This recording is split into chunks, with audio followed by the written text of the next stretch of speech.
Ladies and gentlemen, it's time to Wrestle Rock with Rick Connor. What the F was that entire freaking promo about? Mark Callbacher. She's like the James Ellsworth of women. And Cory Kastle. I look like Paul London and Brian Kendrick mixed. Hey, everybody, what's going on? Hopefully these sounds are being recorded. I'm having all kinds of technical difficulties here. Very upset.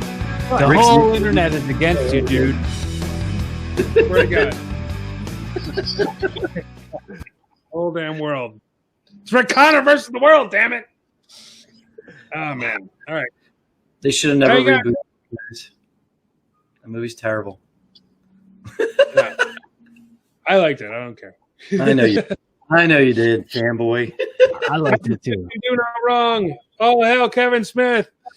No, that's rock. Kevin Smith. Kevin Smith can do no wrong except for, except for not responding to my messages and watching Bruce. I don't respond to your messages. He's right, So welcome to RASSLE Rock. We got so much going on this week. We can start with how ridiculous everything is, or we can start with a bunch of murderers. What do you guys want to start with this week? They seem pretty evil to me. Wait, is there multiple murders? Did I miss one? There's one that got debunked, but it was a current WWE. All right, we'll start with that one. Since I brought it up, why tease it? Hugo Savinovich came out and basically accused Karrion Kross of being a hitman for the Mafia. He was in an interview talking about their experiences down in AAA, and basically like, yeah, he used to kill people for the Mafia, and everybody's like, what are you talking about? It's like, yeah, he was a hitman. He was doing all this, him and his wife, and everybody just went, can we get more on that? Can you elaborate, please? Was he trying to further the character? Was he trying to sell the character that is Killer Kross? Maybe he was just lying. Maybe he was just lying because he's in Mexico and nobody could look up and find out if he really was doing it. Yeah, I'm a hitman for the mob. Fact checking's for Americans. Not to mention, this is Hugo Savinovich. He doesn't even work for the company anymore. He was like on the Spanish announce team back in 2003 or something like that. It was so long. I didn't even recognize the name. I don't know who he is. That's how much I. Right. He was the guy. You've seen him, the famous dive off the Hell in a Cell that Mankind took back in '98. He was on that Spanish announce table diving out of the way. So you've definitely seen the guy before. But yeah, he was a long-time WWE Spanish announce commentator. And it turns out, since he only speaks Spanish and doesn't speak English, it just got lost in translation. He was basically saying that the guy's a killer in the ring. And everybody took it and went nuts with it. It's funny as hell because it went for a week of people basically accusing Karrion Kross of being a hitman. It was just one of those. The internet is not known to blow things out of proportion. Get out of town.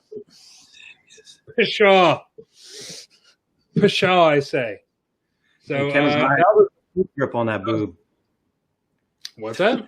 So I'm watching NXT and Cameron Grimes got a full grip on Keith Lee's boob. He just felled him off with the left hand. Oh man. So yeah, let's talk about what's most likely an actual murderer. Marty Jannetty came out on Twitter. I don't know, man. Marty Jannetty's weird. I know he had a bunch of problems with drugs and alcohol and stuff like that. Maybe still, I don't even know. I never heard anything getting solved when it came to that. Well, he had a weird issue. I forget how many years ago it was. Wasn't he sending out weird tweets that he had a thing for his stepdaughter or something like that, and that got around for a while. I think this guy's suffering from some really bad CTE. I think he's losing his mind or something. There was something about his his wife or somebody that was Jamaican left him, and he went nuts about it and started threatening her and all this other stuff. Does that ring a bell? Is that what we're talking about? That could be the context for this post, but I don't think that maybe the catalyst of the post was that something was going on with his relationship, but I don't think that it was like, hey, I'm casually just going to also mention that I murdered some fag that I used to buy weed from. Like, Is that that's what he called him? Yeah. Jesus. Yeah. Yeah. I'm not one to throw that word around, but that was something he said in the thing. Literally what he said. Yeah. Basically saying that the guy started dragging him out to the back alley. He was insinuating that this gentleman, Marty Jannetty at the time was 13 years old working for a bowling alley, and he was insinuating that this guy was going to drag him out to the back alley and essentially rape him. And then all of a sudden this guy disappears and his body was never found, is what he wrote. They should have checked the Chattahoochee River. Yeah. So did anybody look up this guy's name and see if he went missing? That's what the police are doing right now. The police are checking it out. There's like, yeah, obviously we have to look into this and see if there's any missing persons or anything from back then. But yeah, you have to know it. Well, what is that area? Is that where he lived? Is that near the river that he was talking about? Like, I guess. Just heard the name of that river in a country song, because that's how I heard of that river. I've never heard of that river, so I don't know. It might be, it might not be, but I imagine it would be. The exact quote from Marty Jannetty was, "That's not the first time I made somebody disappear." So he's basically confessing to murder right on Twitter. Bro. So we'll see what comes of that. Me and Karrion Kross went down to Mexico and killed a bunch of guys. They'll never find the bodies. I was 13 years old. I was working for a bowling alley and also for the mob. For the mob down in Mexico. It's like when we had Tom Hankins on the show, and he was talking about being in organized crime and the mafia while being a pro wrestler. Remember, like, what did he like? He was like, he said, "Kill that mother effer" on the show when we were in the studio. Yeah, I don't remember exactly what we said. It was so long ago. I'd have to go back and listen to the episode. But that's a great episode. Yeah, it's definitely worth checking out. Tom Hankins. Yeah, man. Not Tom Hanks. Tom Hanks. I was going to say Tom Hankins was my favorite interview you guys ever did. Besides the Papa one, which I was involved in. And the guy from Evolve that I was drunk all the way through. Oh, my God. At least my interview skills came back. Yeah. I had a stupid panic. Oh, my God. If I had to carry that interview by myself, I'd be dead right now. I should hit him up, see how he's doing. I haven't talked to Trevin in a while, so I should hit him up, see how things are going. What was I going to say? 13 years old, he was working in a bowling alley and murdering people. I was watching cartoons and reading comic books at 13. Like, I'm trying to really? Like, does anybody not? Right. I wasn't murdering people or smoking weed. I don't think I even knew what weed was when I was 13 years old. I was told it was a very bad drug and we're supposed to stay away from it because it funds terrorism. And I put it out of my mind because I was busy playing Contra. Like any normal kid. Jesus. Definitely wasn't murdering people. So I don't know, man. We'll see what happens with it. It's just a bizarre week with the murder.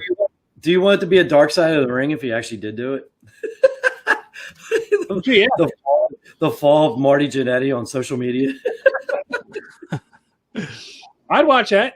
It's a shame, man. Such a talented guy. I really think there's something wrong with him. I think he took a hit to the head or something like that. That just.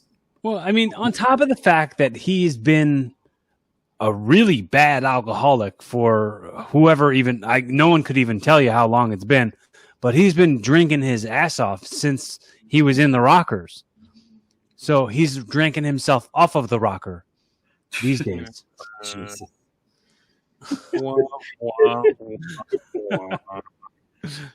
That one just kind of organically manufactured itself. It wasn't a joke that you made. You can't blame you if it's You blame too. the stream of conversation. The consciousness made that joke. It wasn't me. It could be a combination of the two. He might, due to excessive drinking, and then he probably has CTE on top of it. He's just probably losing his mind. I mean, on top of, dude, have you ever seen his ankles? Have you guys ever looked up Marty Jannetty's ankles? Why do you look this stuff up? No, dude, this is like he's in such pain all the time. Like Marty, he's on painkillers. His ankles are like his feet are crooked. And like there's been campaigns for WWE to pay to get his legs fixed. His feet are so messed up. Look up Marty Jannetty's ankles. I'm looking at him now. Do you see how messed up they are? Oh, what is wrong with him? His feet are bent out. Yeah. Like it's been a big thing. That's probably part of the drugs and the alcohol mixed together and the CTE. His ankles go like this. Like it's the craziest thing ever. He's like reverse bow-legged. I don't even know what that is. It's something in the business. We've been talking about this from the beginning. Like, I remember this being something we've been talking about for years. About how messed up his ankles are. I'm just going to tell people for now, look up Marty Jannetty's ankles. It's like the same thing with the class action lawsuit against WWE for not paying for people's retirements and stuff, like for the concussions. Like, big part of that argument was look at Marty Jannetty's ankles, and they won't pay to fix it. Did he break them? What was that? You sound like you're in a fishbowl there, Rick. It did sound like I can't find a picture of it. I'm gonna have to move on. I can't find him. Marty Jannetty's never been the best at anything, really. But I mean, he's definitely never been like the sanest person. Like, you watch all these shoot interviews and stuff that he's done. I mean, when he talks about the Iron Sheik, it's easy to come off as the not crazy person. But F Marty. F Marty. A murderer on 13-year-old murderer, Marty. He's just I don't know, man. He's just a liar. Told me he was going to give me an autograph, and then I never saw him again after the plane. I tweeted something out the other day about Marty Jannetty. I said, being considered the Marty Jannetty of the tag team used to mean like you were the less successful one. Now it means you're the racist, homophobic killer of the tag team. Jesus. It's like, don't call me the Marty Jannetty of the tag team. Yeah. I would have accepted when you meant not as good of a wrestler as my partner. Sure, I would have accepted it. The less successful wrestler out of this tag team is no longer the Marty Jannetty, because the Marty Jannetty only is the one who's closed-minded and a murderer. Yeah. So I mean, there's Dick Murdoch. Dick Murdoch is no longer the Dick Murdoch of tag team wrestling. It's Marty Jannetty. Because he took one step to murder, whereas Dick Murdoch was just racist and a homophobe.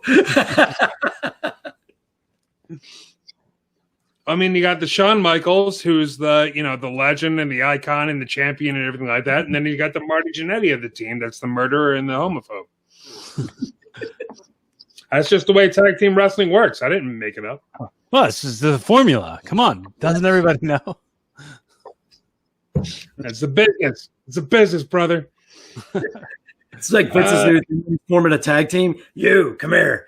You're a good workhorse. Who's killed somebody? You hate gay people. Can you please get on?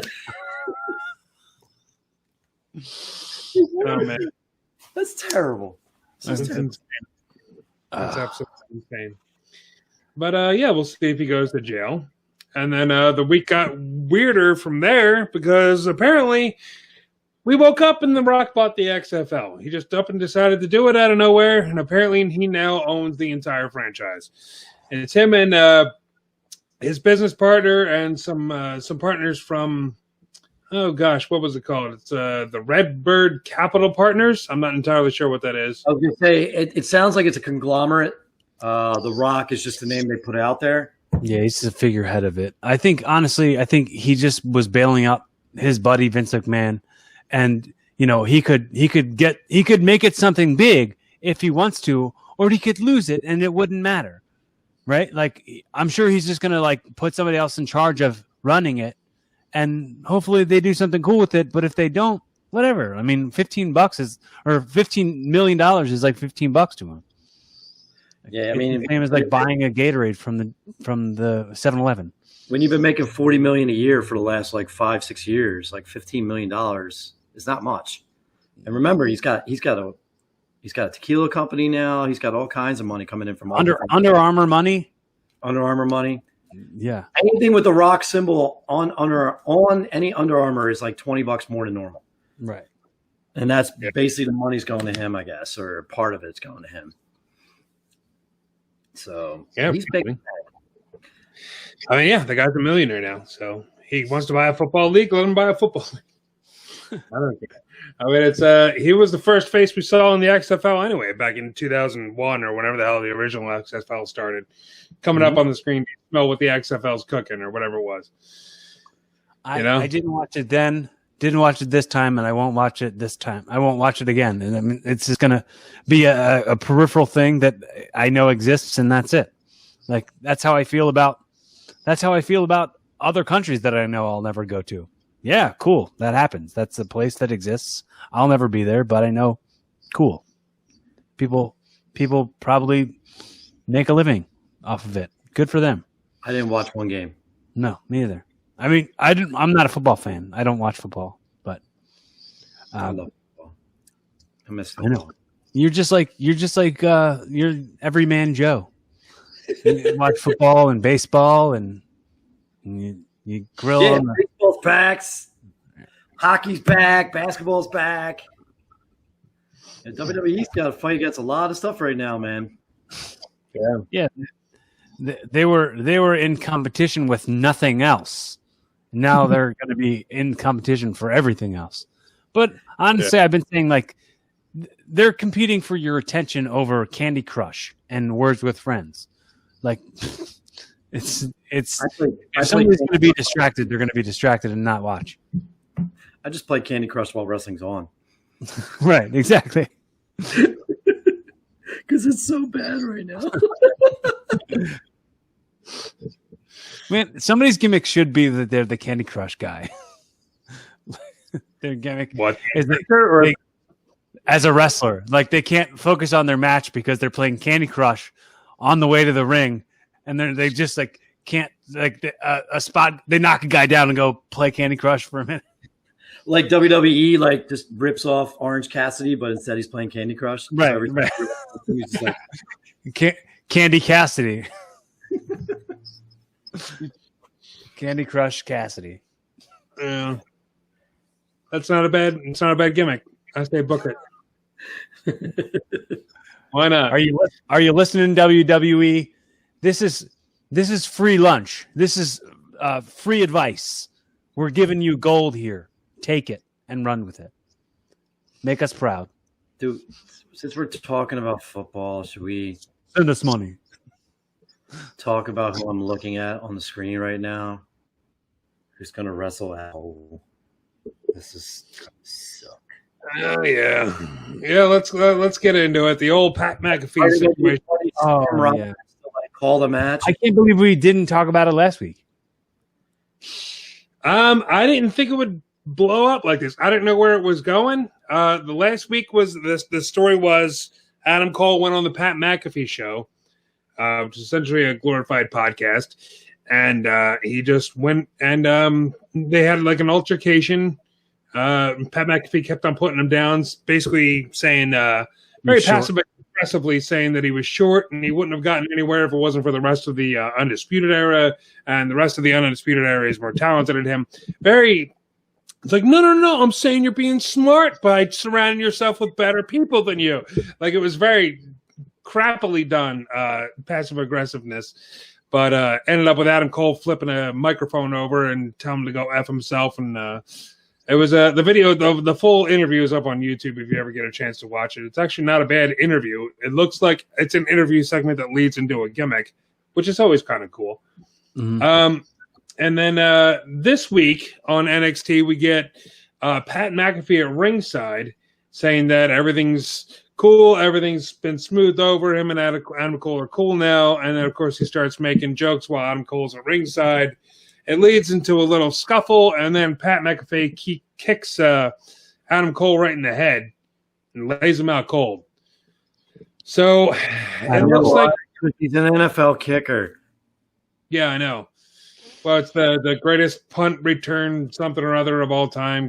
One of the punter people that does things and that is famous for punting. Punter Pearst Pelmsley.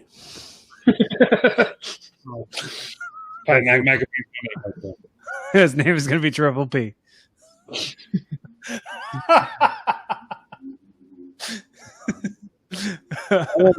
I don't normally drink this early during the day. No, man. Yeah, I'm not looking forward to this. I don't know. Does he have any training, Pat McAfee? Was he like one of the students before all this? I don't know. Nobody knows. We don't know. I don't know. He was for a while. He was doing like the pre-shows with Sam Roberts. Yeah, he was doing the thing where he was at WrestleMania in a tuxedo, but had shorts on, and everybody made such a big deal about the fact that he was wearing shorts instead of pants with his tuxedo. And it was like, who even gives an ounce of a crap about that? Like, this is WrestleMania. It's not. What are you wearing? It's so weird how WrestleMania they always make a big deal about everybody but the wrestlers. It's just so weird. Yeah, WrestleMania's always been about wrestling. Like is on the bottom level, and then it's the magistry and the pageantry and all the the spectacle, and it's all like the celebrities and all that kind of stuff. It's always been about that. Not always, but it's become that over the years. Yeah. It's the wrestle is in the title, but the platform is more of what you're highlighting than actual wrestling. Yeah. Yeah. And now we got Pat McAfee is going to have a match with Adam Cole at NXT TakeOver 30. I can't believe there's been 30 already. That's crazy. But I don't know. I don't know how this is going to go. I'm not really looking forward to it. I hope to God that Adam Cole wins because he needs it. After losing the title, if he's going to lose to Pat McAfee of all people, that's just pushing him further and further down the card. And we've seen that happen so many times where nobody's going to take him seriously. I honestly think this is Adam Cole's send-off. I think he's going to lose to Pat McAfee and then show up on Raw or SmackDown. I don't know how it's going to work yet because I really think all four of them should come up at once. I think the Undisputed Era should come up as a group. You know what I think what's going to happen is McAfee's going to beat Adam Cole because he's going to have that McAfee pop-up blocker stuff, and it's going to block the run-ins. From what? Like the McAfee virus protection. Oh, I didn't know you were. No one knew where he was going on that one.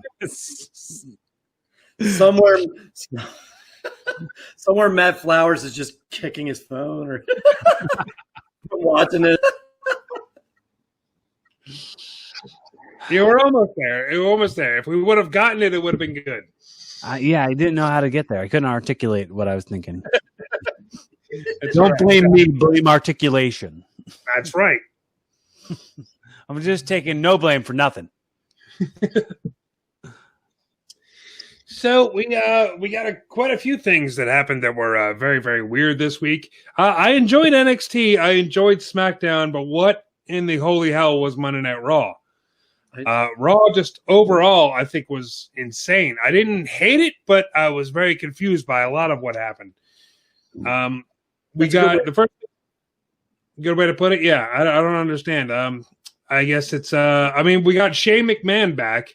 Right. Shane McMahon doing Raw Underground, which is a little Lucha Underground, little Fight Club, little Brawl for All, a little bit of everything.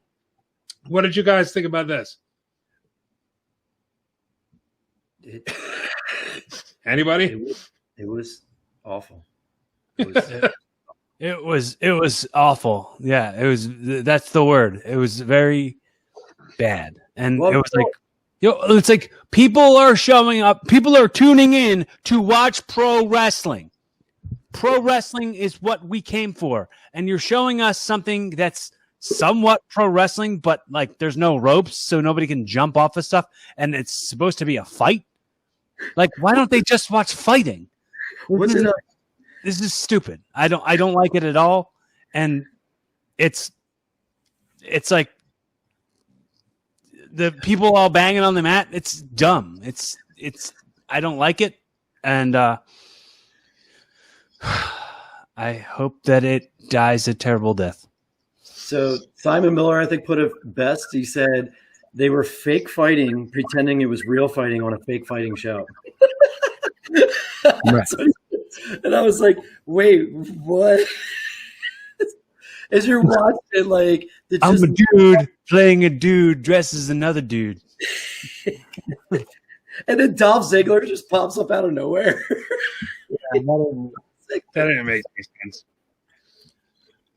Well, it would be funny if it was like if they had like Ming show up and destroy people. Like he's known just beating people up. Right. Like he's known for that. Like he's got a reputation in the locker room. If they had it like that, it feels like it could be so many different ways that it isn't.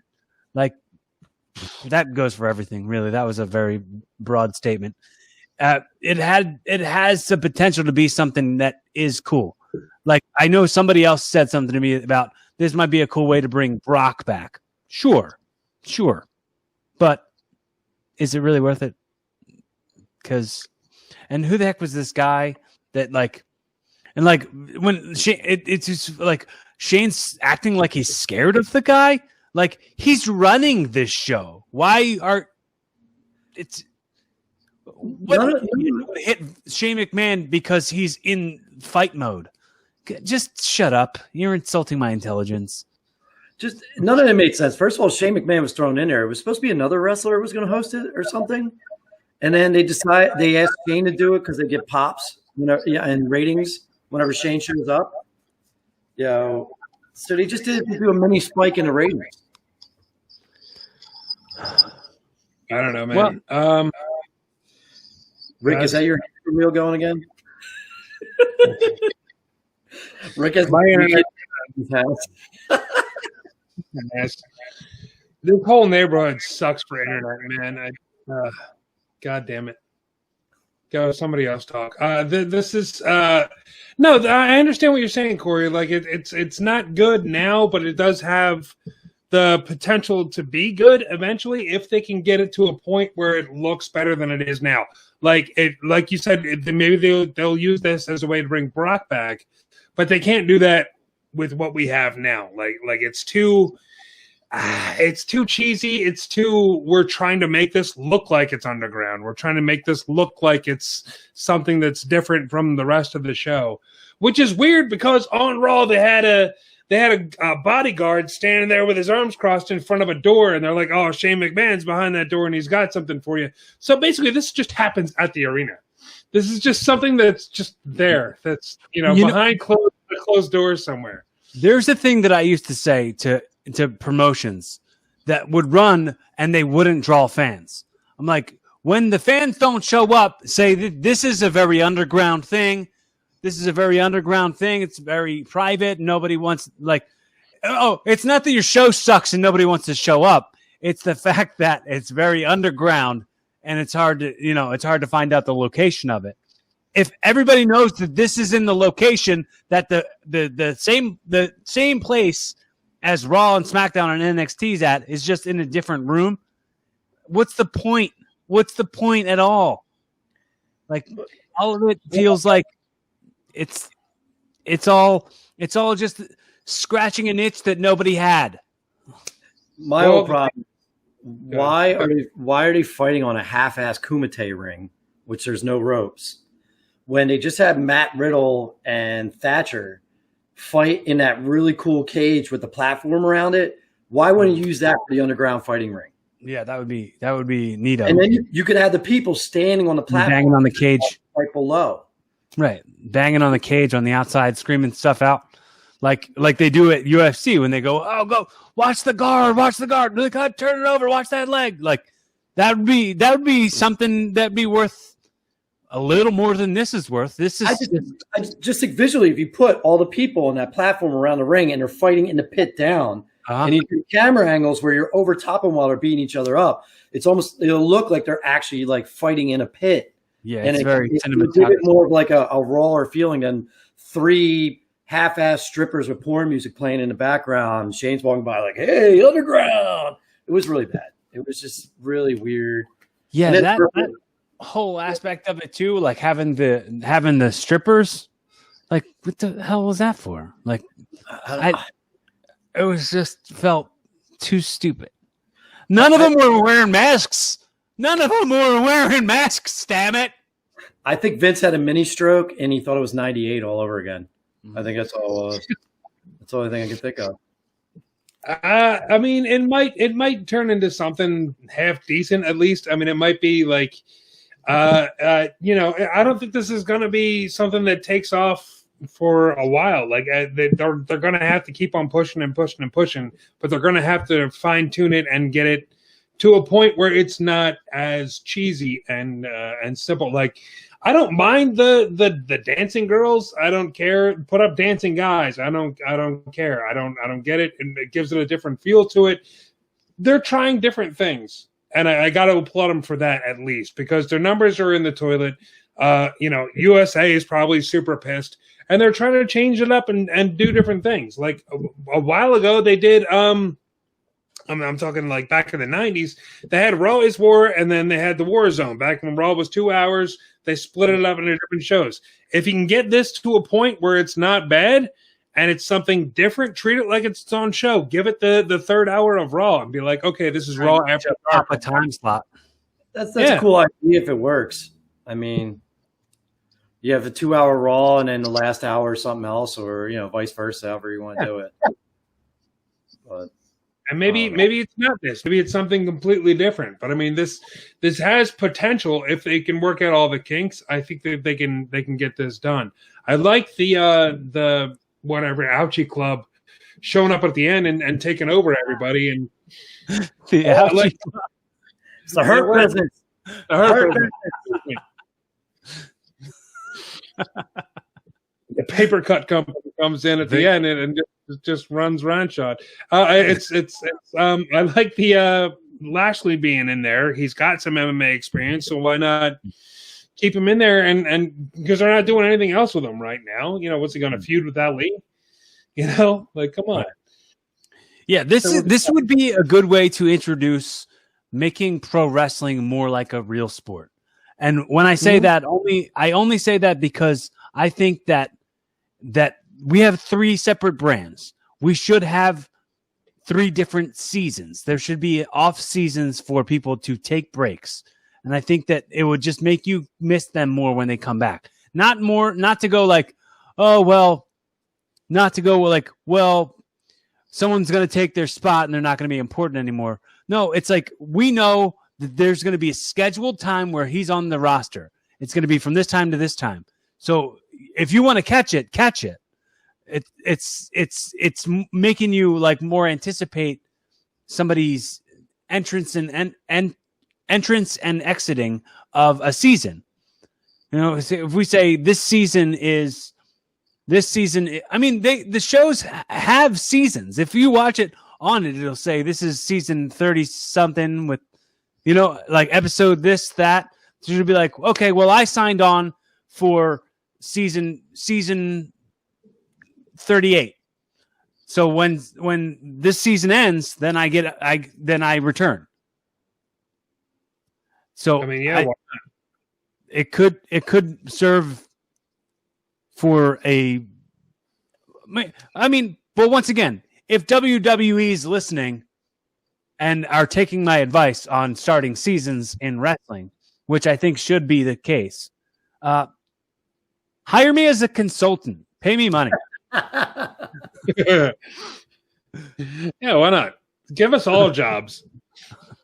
So I'm watching the actual Adam Cole interaction with Pat McAfee.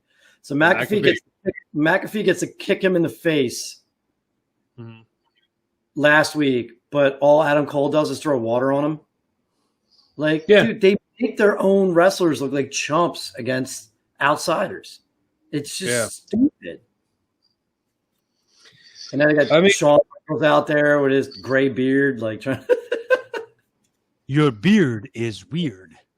I didn't even know. Yeah, your stash is trash. No, but I didn't even know that was Shawn Michaels when I first saw it. I'm like, who's the guy just in like a cutoff, denim or whatever shirt that he was wearing and a cowboy hat? Like, who the hell is this country hick? This old guy that they got in here trying to break up a fight. Oh, wait, that's the legend, Shawn Michaels. Gotcha. Sorry, everybody. And the dude. The retaliation is Triple H. Triple H shoves McAfee. Yeah. So it's Hunter her Pelmsley on Punter Pearst Pelmsley. Yeah. I hate wrestling right now. So, well, the other one of the things that happened this week that I thought was cool was on SmackDown. The faction Retribution showed up on SmackDown. The thing on Raw with them setting fire to a generator, I didn't really get it, but it looks like I thought it was the Ninjas. What is it? I was confused. I thought it was the Ninjas. I thought that was Akira Tozawa and his crew, like just lighting fire. I didn't know. Was it on SmackDown too? I thought it was great when they did the spray paint, on the plexiglass. I thought that was really cool. Yeah, is that what it looks like? That's what the faction is. Yeah, they're called Retribution. They basically have we don't know who they are or anything like that, but they're protesters. They're protesting Raw and SmackDown, which I think is kind of cool. I'm assuming that these are either people that have been kept down forever and have been booked really terribly, or the people that some of the people that got let go during that whole Black Wednesday thing back in April. I heard the product sucks. Just take a break. I heard two of the names in the hoods are Nico Sozio and Matt Flowers. I did see. I saw on Twitter, legit. I saw on Twitter that somebody said that the one looked like Carmella. So, Carmella. That seems like it kind of ruins it for me. Why? I don't know, because like this is too badass for her. Like she's too like moonwalk. Like maybe it's good for her. Maybe it's a change. Yeah. But the whole thing is they're inspired by Antifa, which I think is kind of dumb. But and it's basically they're not rehashing, but they were supposed to bring the Nexus back for Mania or SummerSlam. I can't remember. And then with COVID, that all fell apart. So now I guess they're just, like you said, using released wrestlers and maybe wrestlers that aren't being used. I heard Dijakovic's going to be part of this too. For his call up. I don't know how it's going to work. I don't know what's going on yet. But it's one of those wait and see things. It was kind of cool. It was a little lame. They should have beat up a couple wrestlers instead of just people outside cheering. The NXT people. I got a little creeped out by that. Like they started beating up a couple of the things. I thought that was cool for one because it showed like, yeah, okay, they're not beating up actual fans, but they cleared the surrounding area of all the people that are supposed to be fans, and they beat up somebody. The only thing that freaked me out was when they drugged the woman across the floor. It got a little rapey at that point, and I kind of got starting to get a little scared. But I thought the whole thing was cool. Like they cleared out everybody. Like I thought it was awesome. Took a chainsaw to the ropes and everything. I thought that was neat. Yeah. Great paint and everything. So yeah, we'll see. One thing that happened, there was come back. He's going to lose to him and be their slave for like one day, and then he's going to beat all the members at once. It's like next series. One thing I heard was pretty cool. They did a SummerSlam 1992 watch along party on YouTube. It was like Renee Young, Booker T, CM Punk, or whatever. But they weren't really watching the show. They were just basically having a discussion. Well, they were, but they were having a discussion as well about current things that are going on. And Renee Young turned to CM Punk, and she's like, "So the rumor is you're the leader of this Retribution thing." And CM Punk just turns around and goes, "No, I'm the hacker." So, which I thought was hilarious. I was like, "That's awesome." What happened to the hacker? That completely disappeared. Yeah, that's gone. Well, I don't know. McAfee ad blocking software. It's cool. I knew it would come back. Yes. Should we talk a little AEW too today, or what did I do on my team? Yeah, we can get into that. There was a big thing with Matt Hardy getting split open. Dark, right? Sammy Guevara just chucked a chair at Matt Hardy's head and busted him wide open, man. He was just peeing blood out of his head. That was kind of gross. Apparently, Guevara is getting a little bit of backstage heat for this. Cory, you've been on both sides of this. You've been on the side of the guy that gets busted open, and been on the side that busts the open. Does the busting or whatever. What do you think about all this? The buster, and the busty. Yes, I think it's good for business. I think that Matt Hardy is probably looking at it as an opportunity to gain some more interest in something. I don't think anybody is mad at either of them in the inner circle of it all, and no pun intended on the inner circle. But I mean, on the people who are involved with that, I don't think they're mad at all. It's just doing business. Accidents happen. I heard what it was is there was a gimmick chair that he was supposed to throw at Matt Hardy's face. He said Farty's face. Hardy face. Matt Hardy face. And he couldn't find it, so he just threw any chair because he didn't want to look bad where he was just searching for equipment on the floor, which in the end, it kind of makes sense. If he sat there for another 2 minutes, he's searching and he's like moving one chair out of the way to grab another chair, it would have looked bad. So, Matt's right. Okay. He called an audible. That's what we do. We call audibles on spots that we planned all the time.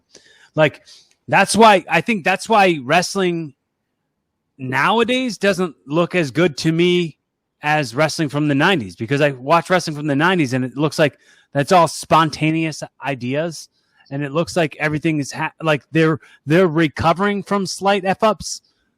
When now it seems like everything's so overly produced and so practiced and exactly the way it's supposed to look, instead of there's room for error and there's room to call an audible. And the ability to do that, to think on the fly, is something that I think has expired in a lot of this generation's mind. They're not as easy to bend with the wind. You know what I mean? Yeah. Good for them, man. I'm enjoying AEW right now, from what I've been seeing, except for Cody Rhodes. I still hate that guy. But everything else has been good. I mean, we got Eric Bischoff did a nice little segment. That was a nice surprise. That was really well done, because Orange Cassidy hasn't spoken the entire time he was on AEW. Yeah. Instead of doing a typical yelling, screaming promo, he just turned to Jericho and told him to shut up, and then told him exactly what he was going to do, and that was it. And it was to me more legit than throwing a big show and like Jericho's been doing since he's been there, being so over the top. I kind of like how he was very understated when he basically told what he was going to do to Jericho. Mm. I enjoyed it. I saw my friend Kevin posted the other day. He used to team with Orange Cassidy back in the day. They did the Jersey All Stars, but Kevin did a thing where he was in the gym with his shirt off and he was doing deadlifts. And Orange Cassidy was just sitting in the background, and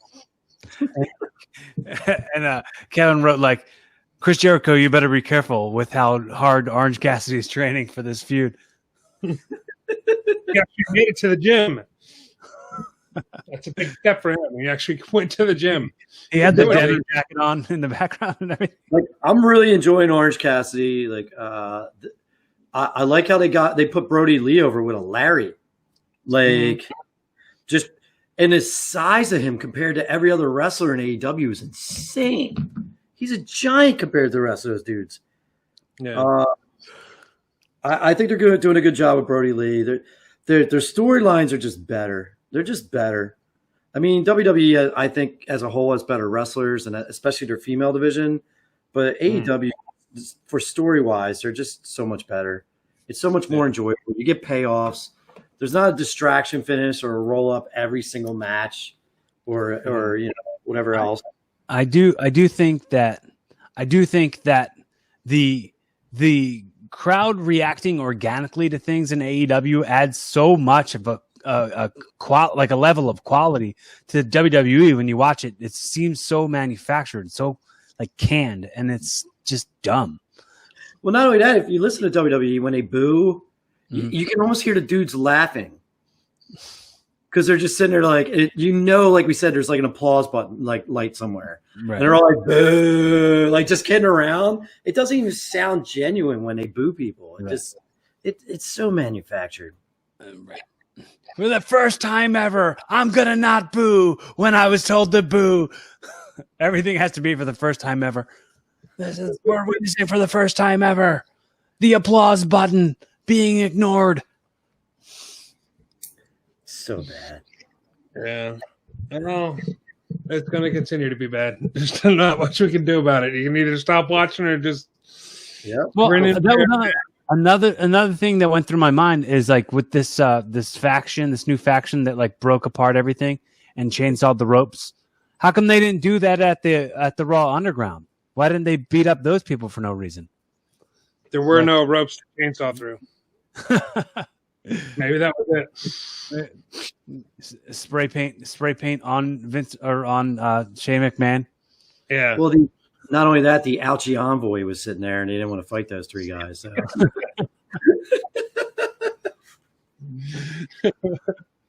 The Paper Cut Club. Yeah.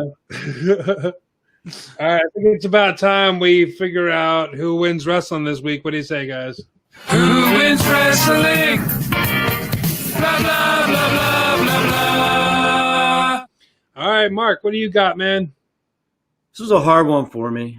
I was going to go with Orange Cassidy because I did like that promo really a lot. But I'm going to go with Dakota Kai. She's finally getting her second title shot against Io Shirai in the last time she just got destroyed by Shayna Baszler a couple of years ago. And I really like how they build her up. I don't know where her heater is. I guess that's probably a COVID issue. But if they bring Raquel Gonzalez back, could be a good chance Dakota Kai wins the belt. I got a weird feeling Io Shirai is getting brought up too. So I like Dakota. I think she does a good job. She's had a couple of her match with Rhea Ripley this week, if you haven't watched it, is one of the better matches on NXT. Yeah. I really enjoyed her this week. What do you got, Rick? Oh, okay. I'll go then. Let's see. This week, I will go. No, it is my turn to go. Yeah, it was difficult this week. I'm actually thinking I'm going to go with Shorty G. Only because he's actually getting some time. They're turning him heel with the whole Baron Corbin bounty on Matt Riddle thing. They have, I mean, it's an opportunity. It's a small opportunity, but they have an opportunity to actually take this character that they drug through the mud ever since the what was the team called? The Jason Jordan American Alpha. American Alpha. Ever since they got rid of American Alpha, he's just been going lower and lower and lower on the card. They have an opportunity to finally build him back up now that he's a heel. And with this whole thing on SmackDown, everybody's pissing and moaning. It's like, oh, that match was a DQ, that match was a DQ, that match was a DQ. I think that actually makes sense. If you have, maybe this all leads to a match at SummerSlam. Maybe there's going to be a fatal 5-way or something like that where it's no disqualifications. That would at least make the whole entire thing make sense. And if they're doing it with Shorty G, I hope they push the guy. And I hope they, I'm hoping that he does well. Now, I almost said Shorty G as well. I was just the main thing that pissed me off was the fact that they made him get kicked by Sheamus after he did the disqualification. Like he should have attacked Sheamus. Like he got Sheamus disqualified. Dude tried to kick Chad Gable's head off. He should have just been like, "Nah, dude, I do what I want. Like if I want to get disqualified, whatever, I'll get disqualified." Like I liked it a lot, but I thought it stole his heat a little bit away from him, having him eat the boot from Sheamus. Well, not only that, there was a good point brought up. Like, so Baron Corbin has beef with Matt Riddle, right? Sheamus is fighting Matt Riddle. Why wouldn't you let Sheamus finish the match with Matt Riddle? If Matt Riddle actually wins, then you attack him. Like, wouldn't you want Sheamus to beat Matt Riddle up just a little bit more, right, before you like interfere in that match? And is Sheamus face now? I don't know what's going on. I don't understand that. I don't get it. That might have been a Sheamus face turn. The whole why did Baron Corbin send him out? I'm not sure that he did. I think that was still part of Chad Gable trying to cash in on the bounty thing. I think he did that on his own. He's like, oh, I'm not going to let Sheamus get the best of Riddle and get the bounty. I'm going to get that for myself. That's the way I took it. Obviously, it's not the way that it was really portrayed. Since Sheamus didn't go after Shorty G, he went after Baron Corbin. So maybe I'm completely wrong with that, but that's the way I took it. Okay. So I don't know. Corey, did you give it who wins this one? I didn't get an answer yet, but I was going to say Alexa Bliss because she's involved in the main event angle for the World Heavyweight Championship, and she doesn't have to take any bumps. So good for her. That's very true. Main event spot on SmackDown, and she didn't have to do anything. Yeah, I'm not sure what they're doing with her. If they're turning her heel and sending her with the Fiend. Yeah, it looked like she like touched his face in a weird way, and I was like, oh, well, it's like it's getting us talking about it. So I was actually going to bring that up after we did this, if we didn't talk. Like it was really weird with her, like literally brushing his face. Maybe there's a thing where she figures out how to manipulate the Fiend later and use him. And whatever you get, like Alexa Bliss is, I think, the best female on SmackDown. So anytime she's on screen, she gets more time to do something. I'm excited for it. To get her away from Nikki Cross would be nice too. Yeah, so, they don't need each other. But I see Alexa playing some role in the SummerSlam match against Braun, but I don't think it'll be positive for Braun. So we'll see how it works. Let's see if it plays out and if it plays out well or not. Yeah. I'm looking forward to it. I thought this was all really cool. It was very strange. It's one of those things where the Fiend just has that effect on people. Like he messed with Seth Rollins, he messed with Finn Balor, he messed with this guy, that guy, and the other thing. So it's like it could be just that thing. Once you deal with the Fiend, you're not the same anymore. I think that's what's happening with Braun Strowman now. They're saying he's some kind of evil monster or whatever. Coming out of the swamp. Shut up. Usually you refer to your old character, but that he wasn't that character. He was just a giant meat that could lift a lot of weight and throw stuff around. So he wasn't like some evil monster. Like keep him away from ambulances. If you get him near one, he'll flip one. If you get Dean Ambrose near one, he'll steal it. I just hope he brings back his "I'm not finished with you" line. I always thought that was great. When he's beating someone up, he would just scream, "I'm not finished with you," and pick him up and start beating him up again. I always thought that was the best thing about Braun. Yeah, so I hope he brings it back. It reminded me of Raphael from Ninja Turtles. Did he used to scream, "I'm not finished with you"? Yeah, in the first Ninja Turtles movie, he said, "Get back here! I'm not finished with you!" Damn! Okay. I don't remember that, but all right. Yeah, I do. Raphael.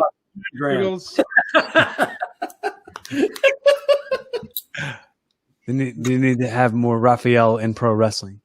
Yeah. Needs to be a Raphael character in wrestling. Yeah, man. All right, I think that's about it for our show. We got to start wrapping things up, man. Thank you guys very much for listening. Cory, what do you got going on right now in your life? Subscribe to Evolving with Cory Kastle. There's a new episode dropping tomorrow with Todd Glass. That'll be on Spotify and Apple Podcasts. Make sure you subscribe to Rick's YouTube channel to watch the video element of our podcast, RASSLE Rock. I'll leave that plug for him to make. But, like I always say, make sure you let us know you exist if you like the content that we're giving you every week. Comment on the YouTube channel. Check out on YouTube also. If you check out Fertile Ground Films, P-H-E-R-T-I-L-E, Fertile Ground Films. Check out Bruce. It's my 15-minute short film that I did. One of the coolest things I've ever done in my life.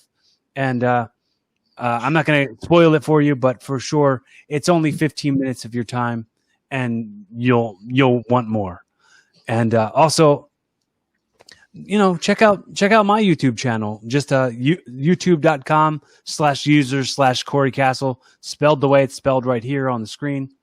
That's CORYKASTLE for the people just listening to the audio. And for sure, support everybody you love. Be a good role model and an inspiration for folks. Love the people you love and tell them that you love them. And I'm a hippie. All right, man. Now I can't call you a hippie because you already did that. I thought you said you weren't going to skip my plug anymore. My plug is that you're a hippie. No, go to my YouTube channel. It's tinyurl.com/YouTube Rick Connor, CONNOR. You're going to find episodes of this podcast on there that you can actually see.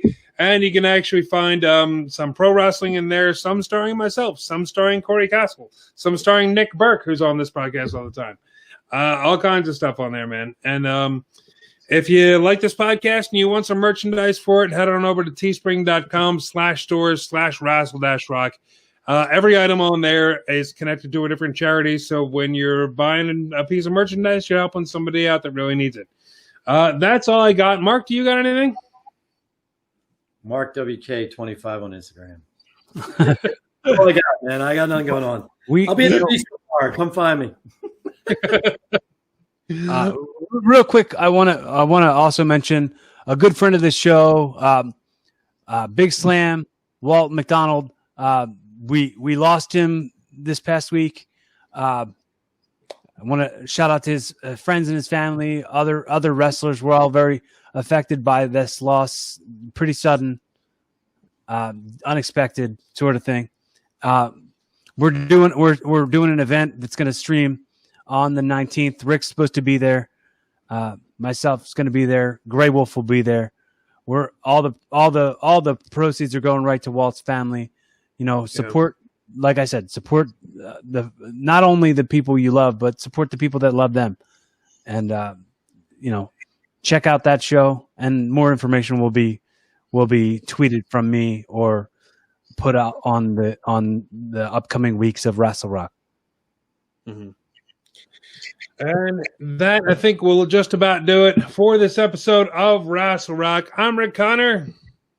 Mark Kalbacher. Baseball. Cory Kastle. No baseball. No baseball. Let's take it out like we always do with Mr. Nick Burke. Not even starting. It's fine. It's fine. I don't know. Edit in post. This will just be a blank screen, and we'll read the song. Good night, everybody. Bye, everybody.